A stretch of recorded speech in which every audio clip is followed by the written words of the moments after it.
Sean bienvenidos una vez más a estos videotutoriales de matemáticas. El día de hoy vamos a ver el conjunto potencia.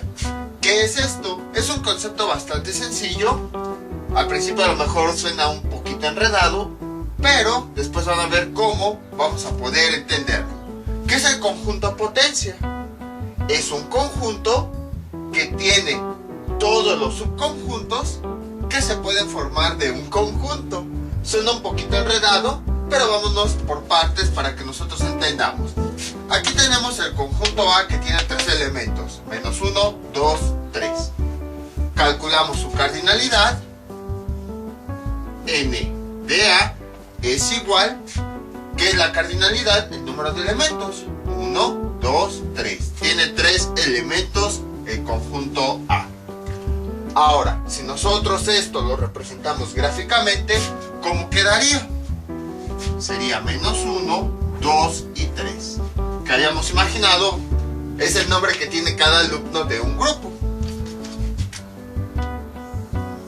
Entonces lo encerramos precisamente para indicar que este conjunto se forma por la agrupación de estos 3 elementos.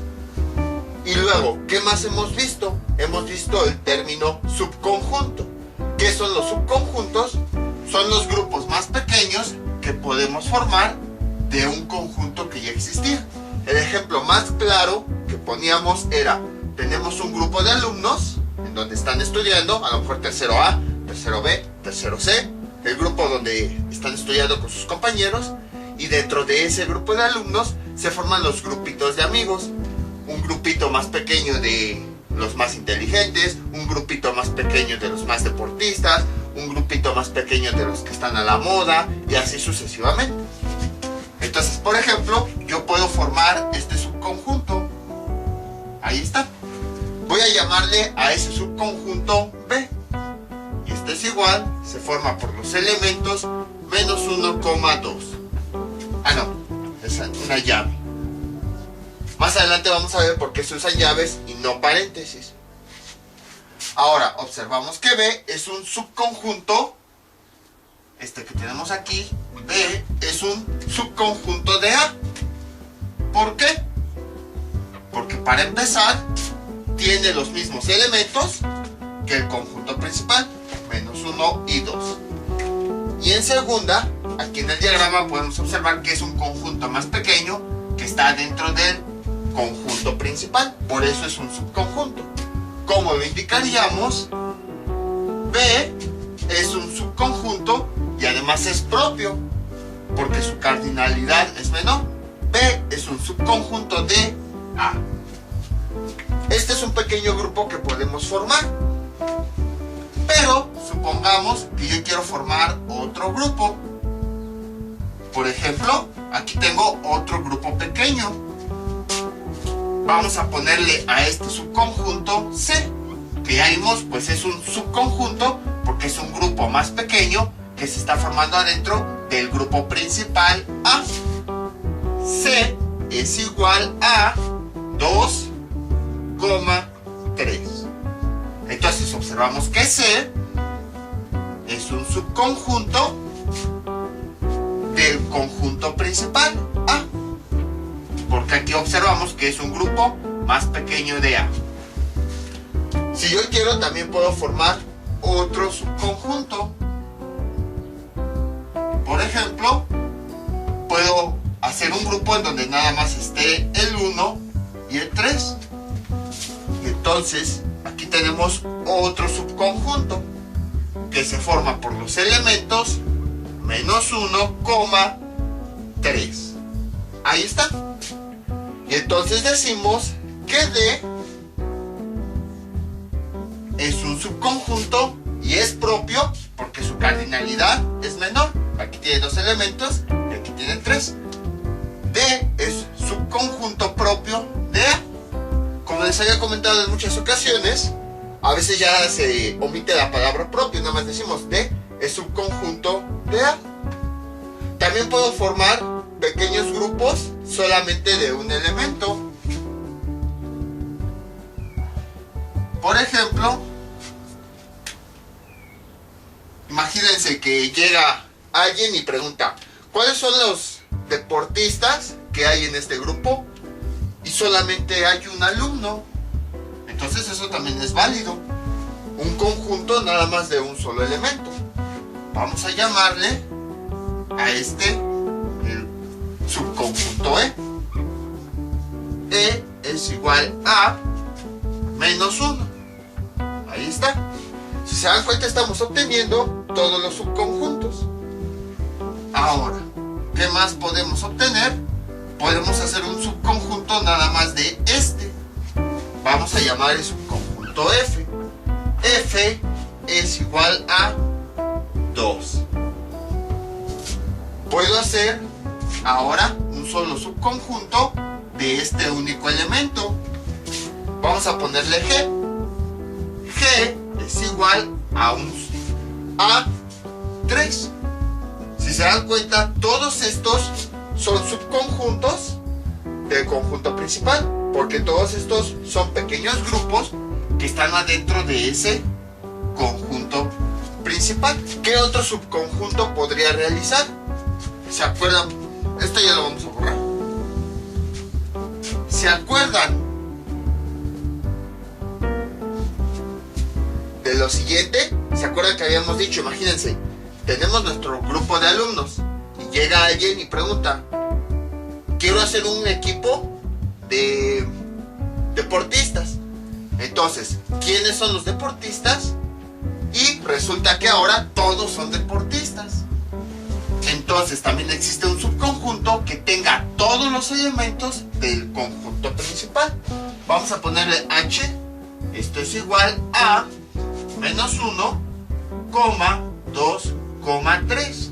Ahí está. ¿Cuántos subconjuntos llevamos? 1, 2, 3, 4, 5, 6, 7. Entonces, vamos ahora, en vez de escribirlos así todos por separado, todos los subconjuntos que pudimos sacar de aquí, vamos a agruparlos. Es una agrupación de subconjuntos. Vamos a llamarle a ese conjunto P. Y esto es igual a... Abrimos la llave y adentro ponemos cada uno de estos subconjuntos. Y entonces, ¿cómo quedarían definidos? Así. El primero sería este. Menos 1, 2. Es así como está. Escribo una llave, el número, 2 y cierro la llave. Y luego pongo una coma para separarlo del siguiente subconjunto, que sería 2, 3 y cerramos la llave. Luego escribo una coma para separarlo del siguiente subconjunto.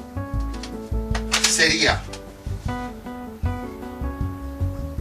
menos 1, 3. Así como está. Cierro la llave. Entonces, si se dan cuenta, ¿qué es lo que tenemos? Un conjunto de subconjuntos. Coma. Ponemos el siguiente subconjunto, así como está. Si se dan cuenta, no estoy poniendo las letras, estoy poniendo cada uno de los subconjuntos con sus elementos. Menos 1, ahí está, coma. La anotación es muy importante porque aquí estamos indicando que estos son subconjuntos. O bueno, también podemos verlo como que son conjuntos, porque son distintas agrupaciones de elementos. Aquí tenemos una agrupación, aquí tenemos otra agrupación, aquí tenemos otra agrupación, pero todos esos están adentro de otro conjunto. Es como que un conjunto de conjuntos. Lo pueden ver, por ejemplo, aquí, que aquí tenemos nuestro conjunto principal y estamos obteniendo todos los posibles grupitos que se pueden formar adentro. Por esa razón es un conjunto de subconjuntos. ¿Cuál sería el siguiente? El 2.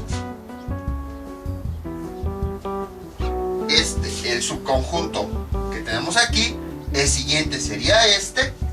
Entonces, para separar entre subconjunto y subconjunto e identificarlos, ponemos la coma.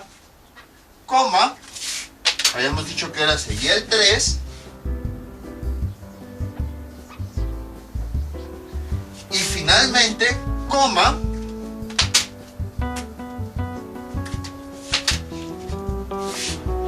aquí, ¿qué es lo que tenemos? Tenemos el menos 1, coma, 2, 3. Cerramos la llave y como ya escribimos, entre comillas, todos los subconjuntos, entonces ya cerramos. Y a este conjunto es el que se le llama conjunto potencia. Entonces, ahora sí ya se puede entender más. El conjunto potencia es un conjunto que agrupa todos los subconjuntos que se pueden obtener de un conjunto principal.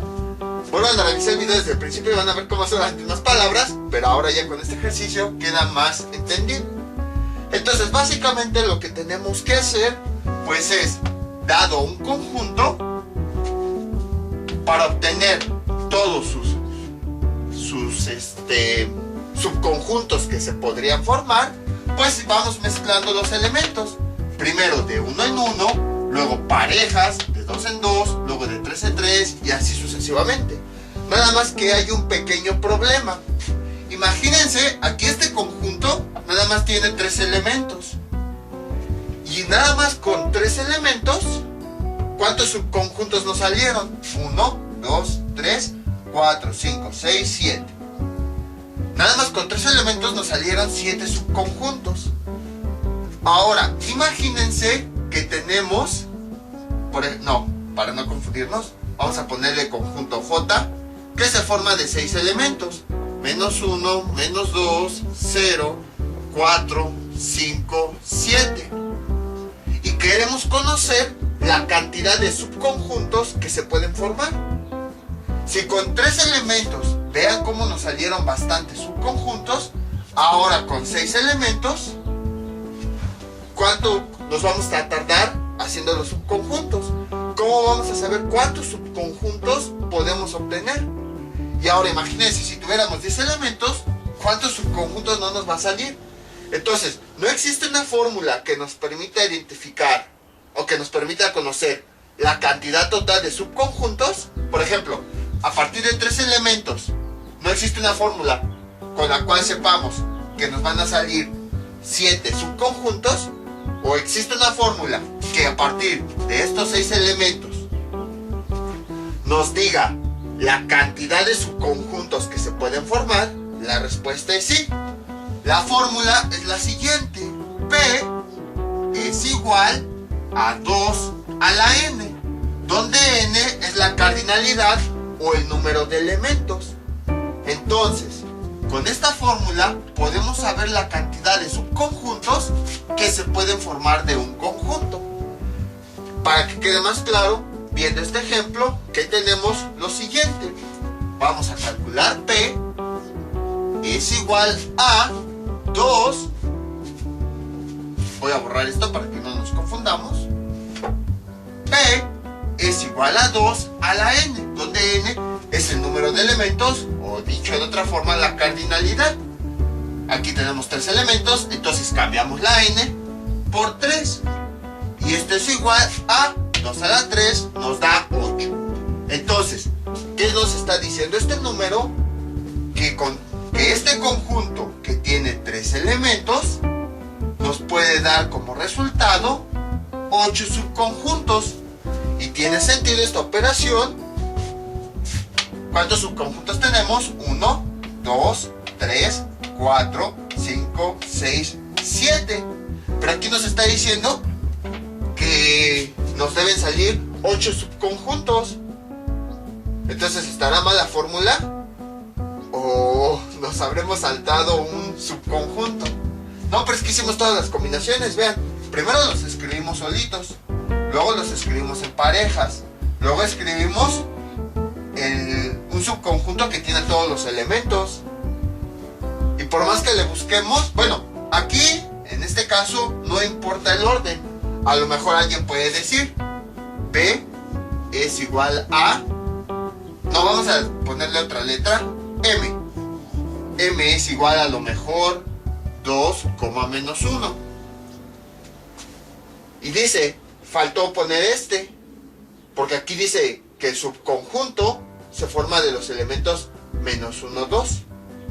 Y alguien dice, entonces nos faltó poner el subconjunto que se forma por los elementos 2 menos 1. Pero al final de cuentas, aquí no importa el orden porque siguen siendo los mismos elementos. Entonces es como si fuera repetido. El objetivo de los subconjuntos es que ninguno se repitan los mismos elementos. Por ejemplo, si tomamos este con este, no todos los elementos se repiten. Quizás se repite el 3, pero no se repite el 2 ni el 1.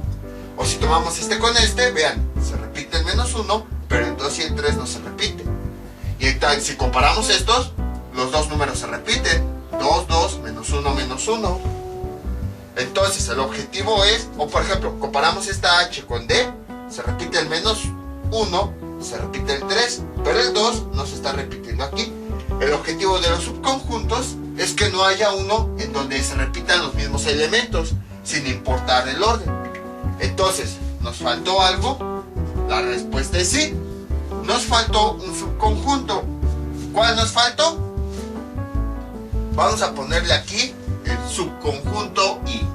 Y esto es igual, abrimos una llave y cerramos la llave. Vamos a determinar cuál es el subconjunto que nos faltó. Ya hicimos todas las combinaciones posibles, ¿ok? Pero hay uno que no consideramos. Voy a borrar mientras esto.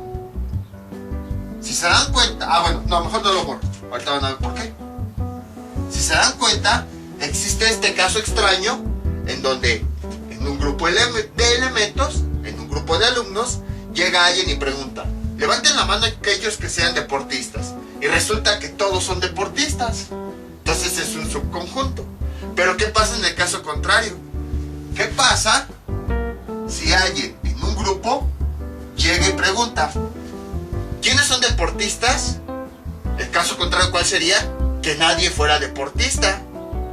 Entonces todos se quedan así callados, no dicen nada, no levantan la mano. Entonces, en ese conjunto no hay deportistas. O sea, tendríamos una agrupación vacía, porque no hay ningún deportista. Puede existir ese caso. Y si tenemos un grupo más pequeño que no tiene elementos, ¿qué tipo de conjunto es? El conjunto vacío. Fue el que nos faltó considerar. O sea, el conjunto o subconjunto que no tiene elementos. Entonces, este es el que nos faltó determinar. Por eso ven que dije hace rato, entre comillas, ya tenemos todos los subconjuntos. No, nos faltó determinar uno. El conjunto vacío. Le ponemos con llaves y ahora sí, volvemos a cerrar esta llave para indicar que ya tenemos todos los subconjuntos. Y ahora sí son 8. 1, 2, 3, 4, 5, 6, 7, 8. Y entonces la fórmula es correcta. Algo interesante es que el conjunto vacío va a ser subconjunto de cualquier conjunto, de cualquiera. Este siempre va a estar presente como subconjunto de cualquier conjunto. ¿Por qué? Porque puede estar la opción de que no exista ningún elemento ahí. Puede ser que no cumpla las características y que no exista. Por ejemplo, en cualquier grupo de, a lo mejor, trabajadores, que les pregunten, ¿quiénes son deportistas? Nadie va a responder. O sea, tenemos un pequeño grupo de 0 elementos. En un grupo de estudiantes, les preguntan, ¿quiénes son deportistas? Y está el caso de que nadie es deportista. O sea, tenemos un pequeño grupo que va a estar vacío, porque nadie va a estar ahí. En otro grupo, a lo mejor de niños y de niñas, que preguntan, ¿quiénes son deportistas? Resulta que de ese grupo no hay nadie. O sea, vamos a tener un grupo donde no hay ningún deportista. Entonces, si se dan cuenta, el conjunto vacío siempre va a ser un subconjunto de cualquier conjunto principal. Siempre cualquier conjunto principal va a haber un subconjunto que va a estar vacío. Ahora, ¿se acuerdan que hace tiempo les había dicho que el conjunto vacío se puede representar con llaves o con este símbolo? Y que les había dicho, lo que no es correcto es que nosotros lo pongamos, porque es como si dijéramos que estamos haciendo un conjunto que en su interior tiene un conjunto vacío, pues precisamente, y les dije más adelante lo vamos a ver, pues precisamente a esto nos referimos. Vean, supongamos que vamos a quitar este, vamos a quitar este, vamos a quitar este, vamos a quitar este, vamos a quitar este, vamos a quitar todos, excepto vamos a quitar el conjunto vacío. ¿Cómo nos quedaría nuestro conjunto P? P es igual a un conjunto, la llave, el conjunto vacío, y volvemos a cerrar la llave. ¿Qué significa esto? Acuérdense que P, ¿qué es? Es un conjunto de conjuntos. Entonces, lo único que hicimos fue que quitamos algunos de esos subconjuntos que tenemos aquí. Entonces, si nosotros ponemos unas llaves aquí, ¿qué es lo que tenemos? Que tenemos P, que es un conjunto que en su interior va a tener otro conjunto que está vacío. Ahora, recuerden que estas llaves también las podemos representar con este símbolo. Simplemente lo voy a cambiar por el símbolo. ¿Qué es lo que tenemos? Tenemos el conjunto P, que es un conjunto que en su interior tiene otro conjunto, un conjunto de conjuntos, aunque nada más es un conjunto el que es vacío, y por lo tanto esto no nos está representando un conjunto vacío, porque lo que nos está representando es que tenemos un conjunto de conjuntos en donde uno de ellos está vacío. Por esa razón es que esta representación del conjunto vacío está mal, porque no estamos representando que no tenemos nada, no, estamos representando que adentro tenemos otro conjunto que es vacío, y el simple hecho de que haya un conjunto adentro, pues ya nos está indicando que no es vacío.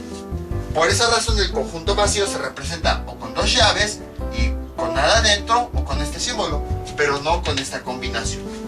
Y entonces este es básicamente el conjunto potencia. Nosotros tenemos un conjunto y nos piden determinar el número de subconjuntos que podemos obtener. Para eso utilizamos esta expresión. Y ya después, dentro de ese conjunto, podemos obtener cada uno de los subconjuntos que se van haciendo. Vamos con otros ejemplos para que quede más claro todo esto. Este es nuestro siguiente ejemplo. A es igual a X, tal que X es una vocal de la palabra hola. También puede haber conjuntos en donde haya otros elementos, no solamente números. Nada más que en matemáticas, pues casi siempre los representamos con números. Pero puede ser, por ejemplo, un conjunto de frutas, un conjunto de flores, un conjunto de letras. Entonces, ahora tenemos un conjunto un poquito diferente. X, tal que X es una vocal de la palabra hola. ¿Cuáles son las vocales? Pues son la A, la E, la I, la O y la U. Entonces, ¿cuáles son las vocales de esta palabra? O, I, A.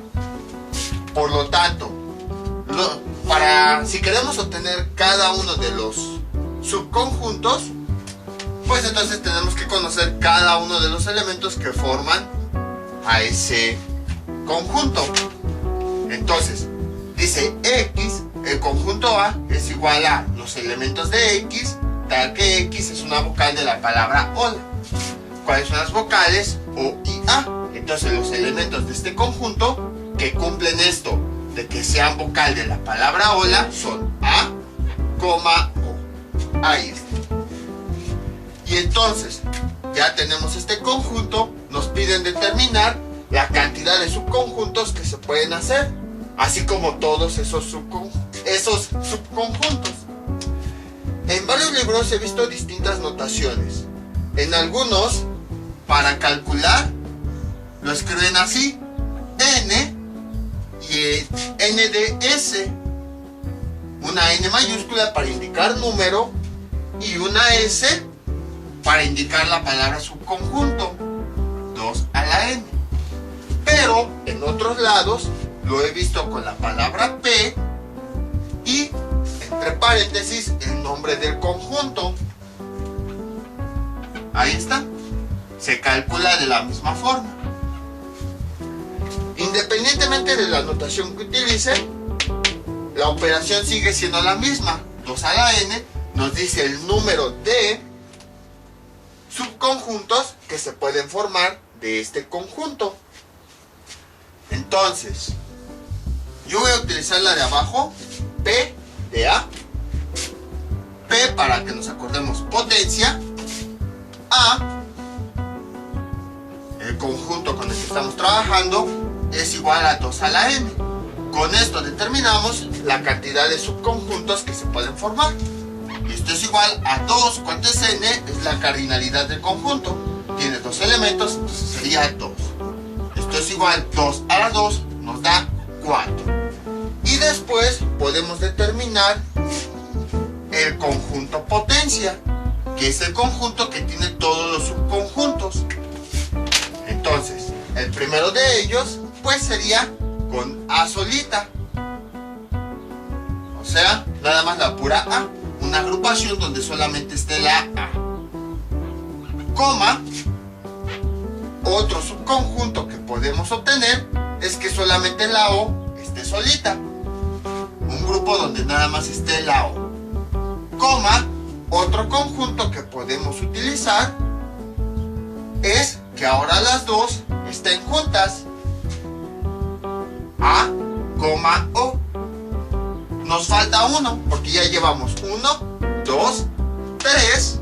Y aquí dice que el máximo de subconjuntos que puede tener son 4. Cuando nos falta el conjunto vacío. El conjunto vacío siempre va a estar presente, sin importar qué tipo de conjunto sea.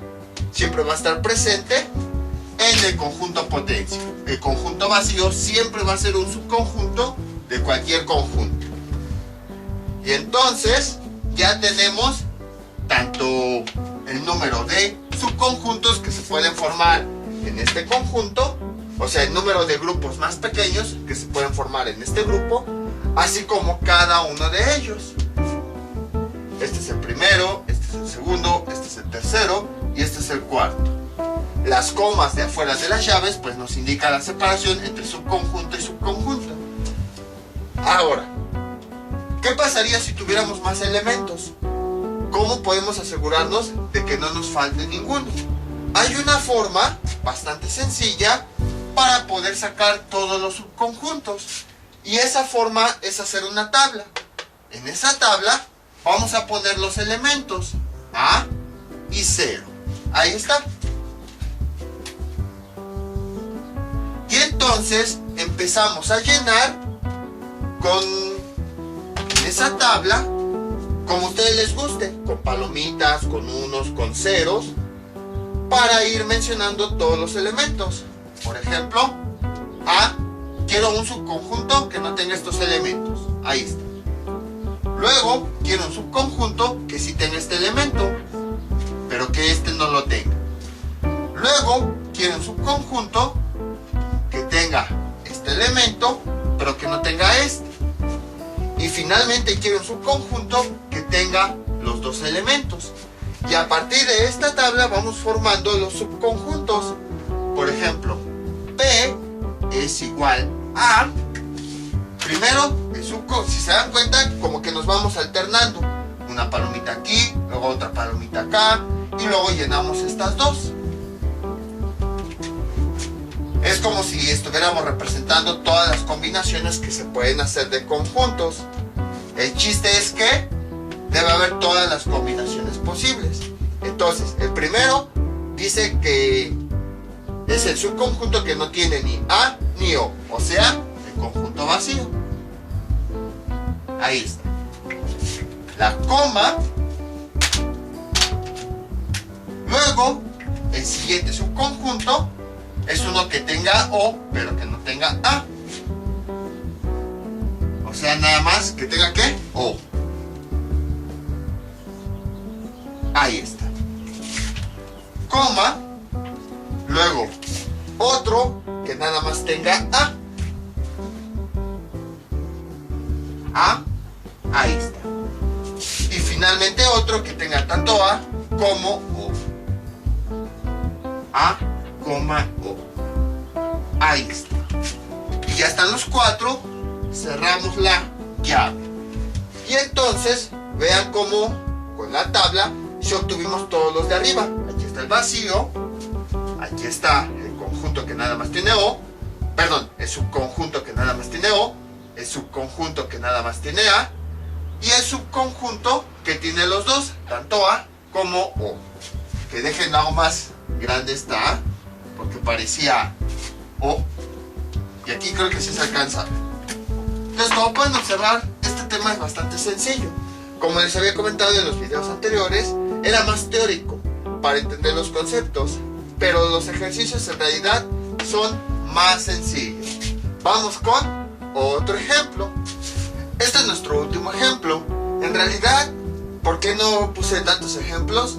Porque es muy repetitivo esto. Entonces, con entender nada más en un ejemplo, todos los demás conjuntos, pues se les calcula de la misma forma su conjunto potencia. Entonces, para que no se aburran de algo que es muy repetitivo, y también para ver nada más algunos pequeños datos extra, y también para recordar pues cómo ir escribiendo o interpretando los conjuntos. Entonces tenemos el conjunto W, que es igual a los elementos X que pertenecen a los naturales, tal que, y aquí tenemos este intervalo, menos 4 menor o igual que X, menor que 14, pero además con una nueva condición, que X es múltiplo de 3. Nos piden determinar el conjunto potencia, es decir, el conjunto que tiene todos los subconjuntos de este conjunto principal. Ahora bien, primero tenemos que determinar pues cuántos elementos tiene, o sea su cardinalidad, y para eso debemos conocer sus elementos. Entonces tenemos W, bueno, lo voy a hacer aquí abajo. W es igual a, veamos, dice primero, ahora si se dan cuenta son tres condiciones, que son naturales, que están dentro de este intervalo, y que además cada uno de esos números es un múltiplo de 3. Entonces, si son naturales, quiere decir que van a empezar desde el 1 hasta el 2, luego el 3 y así sucesivamente. Los naturales no incluyen ni al 0 ni a los negativos, eso ya lo sabemos. ¿Y eso en qué nos ayuda? En identificar los elementos que podemos usar en este intervalo. Aunque aquí nos está diciendo menos 4 igual a X, o sea que X puede ser igual a menos 4, el menos 4 no lo podemos utilizar, porque nos está diciendo que X solamente van a ser puros números naturales. En otras palabras, el menos 4 no lo vamos a poder utilizar.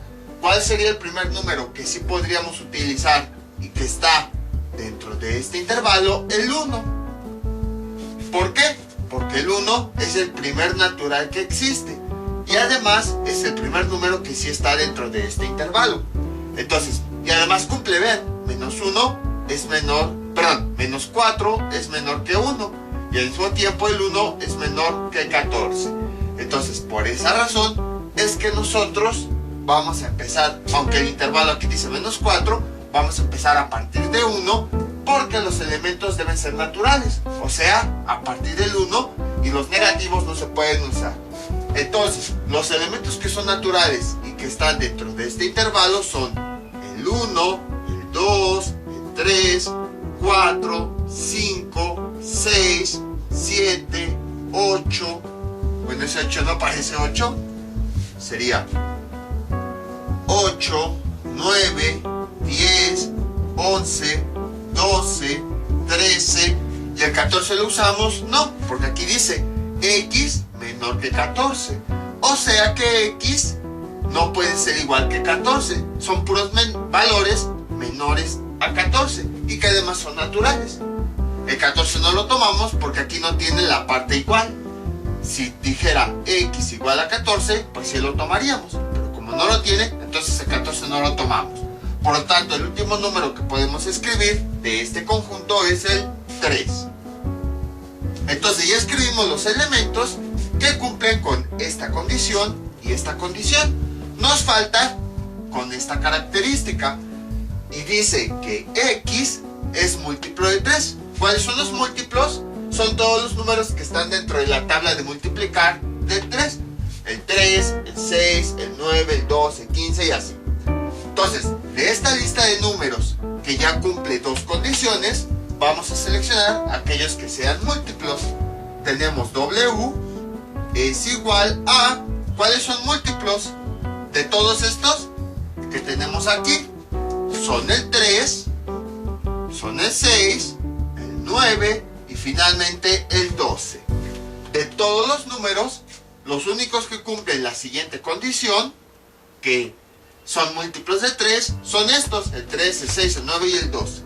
Y entonces, el conjunto final, ahora sí sería los elementos que se forman de, o mejor dicho, el conjunto de elementos, que son el 3, el 6, el 9 y el 12.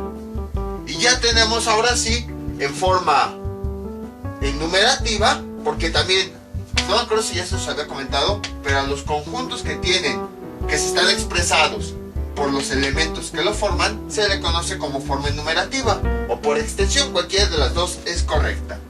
Entonces, este conjunto que está por comprensión, porque tiene las características, ya hemos obtenido su forma enumerativa o por extensión, es decir, con todos los elementos que lo forman. Y estos elementos son los que cumplen todas las características, que sean naturales, que estén en este intervalo y que también sean múltiplos de 3. Entonces, este conjunto de aquí abajo, pues nada más lo usamos como intermedio para continuar obteniendo los elementos. Ya el conjunto final sería este, porque ya tiene los elementos que cumplen las tres características. Nada más recordando, un conjunto debe tener en sus elementos todos aquellos que cumplan todas las características. No va a haber ninguno que, pues este nada más cumple 2, este cumple 3, este nada más cumple 1. No, todas las características que describen ese conjunto las deben tener los elementos. Las tres características las deben tener. Estos son los números que tienen las tres, que son naturales, que están en este intervalo y que son múltiplos del 3. Ahora sí, vamos a determinar su cardinalidad. Entonces, n de w, ¿a cuánto es igual? ¿Cuántos elementos tiene? 1, 2, 3, 4. 4. Ahora, a partir de la cardinalidad, ya podemos saber cuántos subconjuntos o grupos más pequeños podemos formar con este conjunto. ¿Cómo quedaría? De la siguiente forma. La fórmula que nosotros utilizamos es P de potencia del conjunto W es igual a 2 a la n, donde n pues es precisamente el número de elementos o cardinalidad. Y esto es igual a, ya puse el igual, esto es igual a 2, cambio esa n por el número de elementos, que ya vimos es 4, y 2 a la 4, ¿cuánto nos da?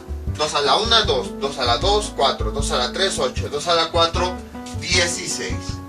Eso quiere decir que podemos formar 16 subconjuntos o 16 grupos adentro más pequeños que están adentro de este conjunto. Vamos a determinarlos todos. Aquí, si se dan cuenta, ahora es una mayor cantidad de elementos. En los ejemplos anteriores era bastante sencillo obtener los subconjuntos, porque nada más eran conjuntos de 2 o 3 elementos. Pero aquí es un poquito, no complicado, sino más bien que puede llegar a ocurrir que nos podemos confundir. ¿Por qué? Porque no vamos a saber si un subconjunto ya lo pusimos o no lo pusimos. Por eso puse un ejemplo un poquito más complicado. Entonces, ¿cómo le hacemos para determinar todos los subconjuntos? De la siguiente forma. Vamos a ir haciendo subconjuntos, primero de 0 elementos, luego los de un elemento, luego los que tienen 2 elementos, luego los que tienen 3 elementos y así sucesivamente. Y de esa forma podemos asegurar que vamos a poner todos los subconjuntos. Entonces, ¿cómo quedaría nuestro conjunto potencia?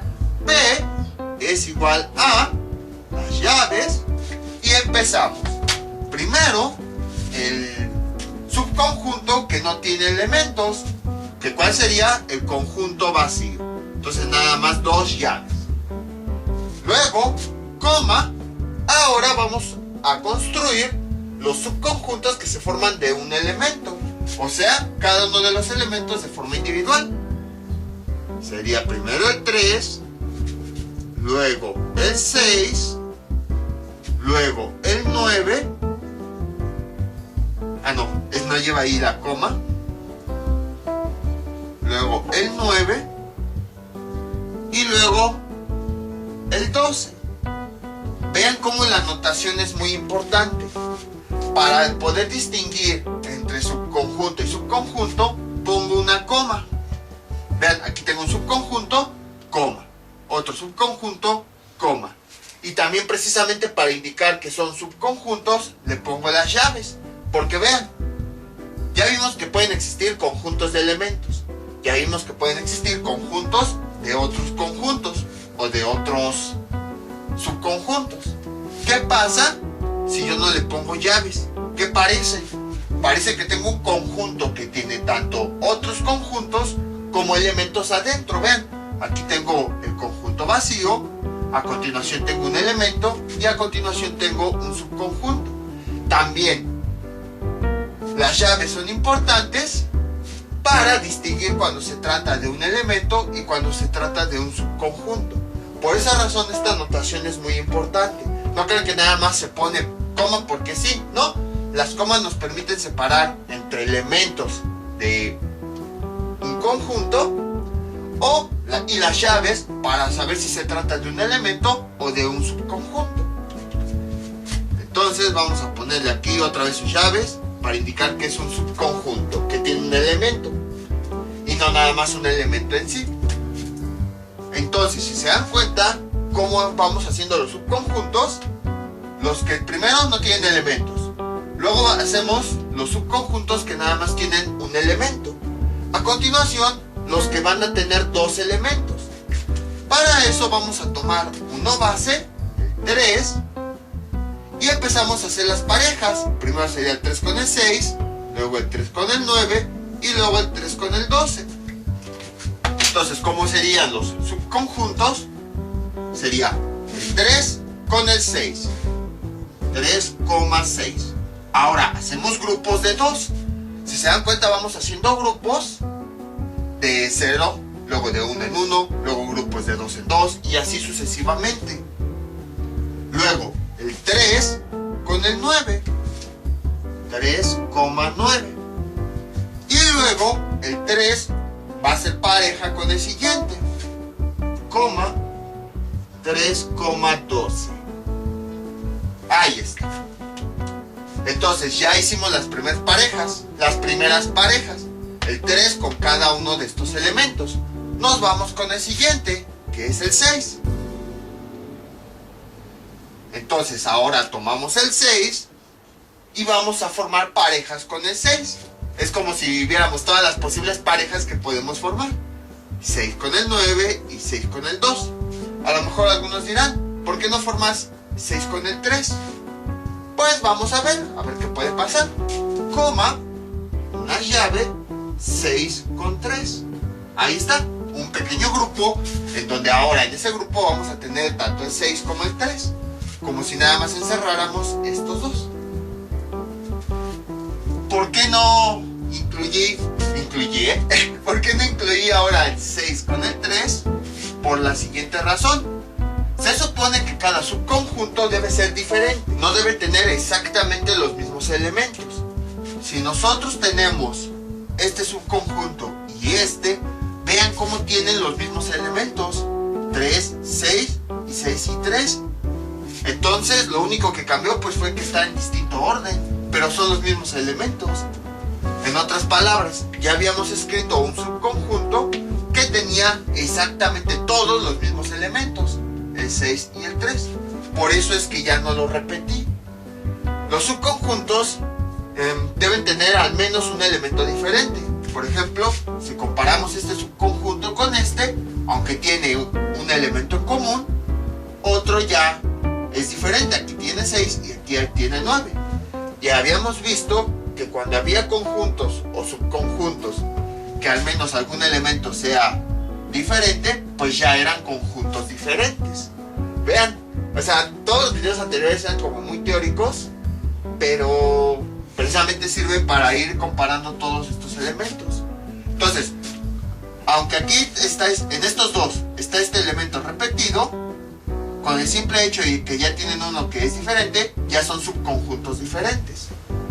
Y precisamente lo que nosotros queremos es poner subconjuntos diferentes. No queremos subconjuntos iguales. Por esa razón es que ya no se pone el 6 y el 3. Entonces, esta pareja ya no la formamos y tenemos aquí el 6 y lo hacemos pareja con los siguientes. Borramos este y entonces, ¿cómo quedaría? De la siguiente forma. Sería 6 con 9, 6,9 y luego sería el siguiente 6 con el 12, 6,12. Ya tenemos ahora unas agrupaciones de dos elementos. Coma. Bueno, voy a ponerlas todas con azul para que se distinga cada subconjunto de la y cada coma. Ahora, como ya acabamos de formar el 6 con otras parejas, nos vamos con el siguiente. Ahora sería el 9. Con el 9 pues ya hizo pareja con el 3, ya hizo pareja con el 6. ¿Con cuál le faltaría? Solamente hacer pareja con el 12. Y entonces sería 9,12. Ahí está. Y le ponemos coma. Y si nos vamos ahora con el 12, pues el 12 ya hizo pareja con el 3, ya hizo pareja con el 6, ya hizo pareja con el 9. En otras palabras, ya hicimos todas las parejas posibles. Ahora, si se dan cuenta, suena repetitivo, pero créanme, sirve para poder formar subconjuntos. Cuando hacemos subconjuntos, hacemos agrupaciones primero que no tengan elementos, luego agrupaciones de un elemento, luego vamos haciendo agrupaciones de dos elementos.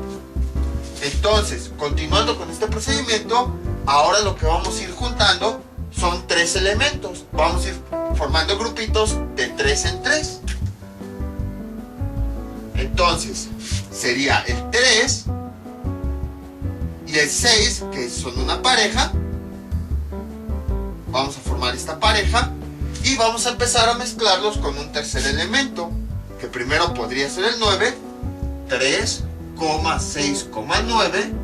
Vean, ahora es un subconjunto de 3 elementos, coma, y luego este mismo 3 y 6 con el 12, 3,6,12, coma. Ahí está. Ahora, ¿cuál sería la siguiente, por así decirlo, tercia? Pues ya hicimos pareja con el 3 y el 6. Vamos a hacer ahora pareja con el 3 y con el 9. 3,9, ¿y con cuál otro? Lo juntamos. Con el 6 no, porque ya lo hicimos hace ratito. Con este, vean. Entonces sería con el 12. El 3, 9, 12. 3,9,12. Me quedé checa esa llave. La llave, coma. Ahora, ¿qué otra tercia podemos hacer? El 3 ya lo relacionamos con todos. Ahora la siguiente, pues, sería el 6. El 6 con el 9 con el 12. Coma, 6,9,12.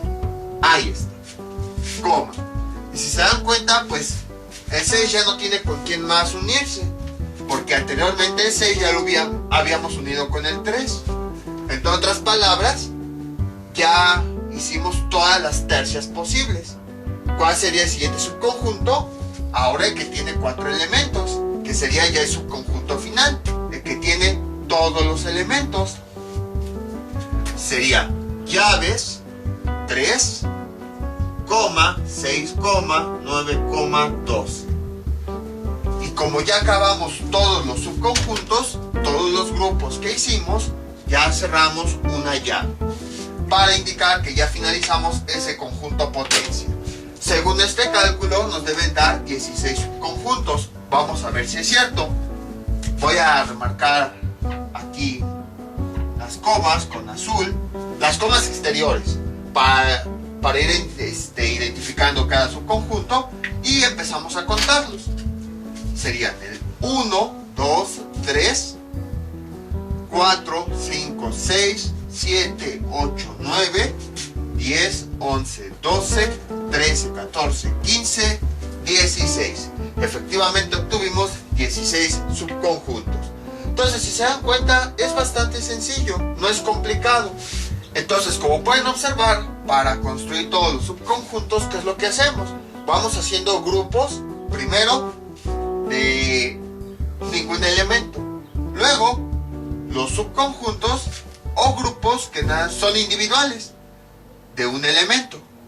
Luego, los grupos, vamos construyendo los grupos, subconjuntos o grupos de dos elementos, en donde vamos haciendo todas las combinaciones posibles. El 3 lo emparejamos en cada subconjunto, al 3 lo emparejamos con los siguientes elementos. Ya que acabamos con el 3, vamos con el siguiente elemento, lo emparejamos con todos los demás elementos, vamos haciendo parejas hasta que acabemos con todas las opciones posibles. Luego, para los siguientes subconjuntos, ahora vamos a ir haciendo todos los grupos posibles de 3 elementos. E igual, vamos haciendo todas las combinaciones que se puedan y que no se repitan. Y después, vamos con los subconjuntos de 4 elementos. Que en este caso, pues nos quedamos en 4 elementos porque es el máximo de elementos que tiene el conjunto principal. Pero, si tuviéramos más, pues haríamos todas las combinaciones posibles, todos los grupos posibles que se podrían hacer con 4 elementos. Luego serían los subconjuntos que tienen 5 elementos, o sea, todos los grupos posibles que se podrían hacer con 5 elementos. Luego serían todos los subconjuntos o todos los grupos posibles con 6 elementos, y así sucesivamente hasta que tengamos el subconjunto que tiene todos los elementos. Entonces, si se dan cuenta, son grupitos que se van formando de 0, luego de un elemento, luego todos los posibles de 2 elementos, luego todos los posibles de 3 elementos, luego de 4 elementos, y así sucesivamente. Entonces, como ven, no es difícil, simplemente nada más es estar concentrados para ver todas las posibles opciones que podemos formar cuando formamos grupitos de 1, luego grupitos de 2, luego grupitos de 3, y así sucesivamente. Nada más es estar concentrado viendo los valores para poder obtener todos los resultados. No es que sea difícil, es que luego a veces pues son tantos que se nos puede olvidar poner alguno. Pero bueno, esa es la estrategia que yo les doy para que puedan obtener todos los subconjuntos. Ahora, hay algo que no he mencionado y ya lo hemos trabajado antes. Aquí tenemos, habíamos visto que tenemos aquí nuestro conjunto principal, que es decir, una agrupación de elementos. 3, 6, 9 y 12. Ahí está. Bueno, los voy a poner abajo para que no aparezcan ahí los números. 3, 9, 6 y 2. Y entonces los representábamos encerrándolos, precisamente para indicar que estaban todos juntos. A ese conjunto le llamamos conjunto principal. Conjunto principal. Ahí está. Y entonces a partir de aquí, pues cada uno de estos subconjuntos son las agrupaciones que podríamos hacer adentro. Por ejemplo, este de 3, que está solito, es una agrupación que tenemos así solita. O por ejemplo, este que tenemos aquí, 3, 9, pues es una agrupación de 2 más pequeña que podemos hacer. Ese es el subconjunto. O por ejemplo, veamos este de aquí, 3, 6, 9. Es un grupo más pequeño que podríamos hacer adentro. 3, 9, 6. Bueno, no importa el orden, ya habíamos visto. Lo que importan son que tengan los mismos elementos. Entonces ya tenemos aquí nuestro subconjunto. Entonces, cada uno de estos subconjuntos pues son todas las agrupaciones que podríamos hacer aquí adentro. Y así lo hemos estado trabajando, que el conjunto de todos los elementos se le llama conjunto principal y los pequeños grupos se les llama subconjuntos. Más adelante vamos a ver que al conjunto que tiene todos los elementos no se le conoce como conjunto principal. Les decía principal más que nada pues para que quedara más clara la idea. Si les decía el nombre verdadero pues nos íbamos a enredar, pero ahorita ya que entendimos esto ya podemos darle el verdadero nombre a ese conjunto que tiene todos los elementos, que nosotros clasificamos como principal, se le conoce como conjunto universo. ¿Y por qué se le da este nombre? Pues viene del concepto del universo. ¿Qué es el universo? Es literal lo que contiene todo. Los humanos, los animales, los planetas, las estrellas, los satélites, los cometas, los asteroides, las galaxias, los sistemas solares, los gases, todo. O sea, ¿qué es el universo? Prácticamente lo que contiene todo. Pues de ahí viene precisamente este nombre. Conjunto universo es el conjunto que contiene todos los elementos. Esto lo vamos a ver más adelante, pero pues de una vez lo estoy adelantando. Este es el ejercicio que les propongo para que practiquen. El conjunto W es igual a X que pertenece a los enteros. Vean, aquí ahora son enteros. O sea que pueden ocupar valores tanto negativos como positivos, que están en este intervalo, tal que menos 2 menor o igual que X menor que 3. Ahora, algo interesante es que el conjunto potencia, pues nosotros solo podríamos obtenerlo con conjuntos finitos. ¿Por qué? Porque podemos conocer su cardinalidad, ya que es un número en específico. Por ejemplo, n de x, a lo mejor una cardinalidad de 7. Y ya hacemos la operación. 2 a la 7, ya tenemos el número de subconjuntos que se forman. En conjuntos infinitos, eso no puede ocurrir. O sea, sí tienen subconjuntos, pero nunca vamos a acabar de determinarlos todos. ¿Por qué? ¿Cuál es la cardinalidad de un conjunto infinito? Pues infinito. Y si nosotros calculamos 2 al infinito, pues ¿qué operación nos va a dar? Una operación gigantesca. Entonces quiere decir que tiene infinitos subconjuntos. Entonces, todo conjunto que sea infinito va a tener también infinitos subconjuntos. Entonces, esto sería todo por el día de hoy. Mientras tanto yo me despido, no olviden suscribirse, dejar sus comentarios y nos vemos para el próximo video tutorial. Hasta luego.